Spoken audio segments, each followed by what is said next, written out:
speed tuner, Team Labo, direct dry clutch made in the Philippines. Meron na siyang kasamang bell washer. Tsaka itong spacer para dun sa clutch, tas maliit na spacer para sa bell. Kailangan natin ito pagka Honda kasi pag nilagay mo ng rekta yan, hindi siya sasagad unless kikilin mo to. Kasi yung torque drive ng Honda hindi full thread. Mas malaki yung diameter nito, yung ilalim, kaya hindi siya masagad. Ilalagay natin tong 1mm na spacer dito para mapalapat natin tong DDC.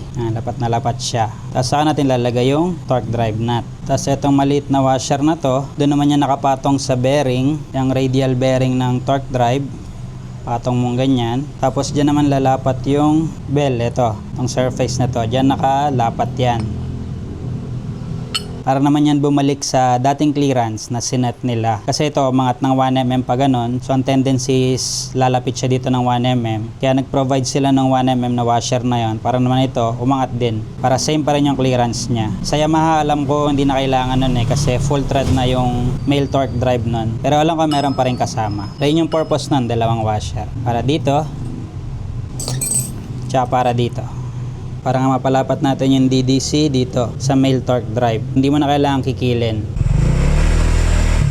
5,000 RPM, kumakagat na siya. Pero kanina nung pagbaba ko dito, yung unang piga ko, tagal niya kumagat, kumaskas pa dun sa pintura, yung mga shims. Yan, sa 5,000 RPM siya.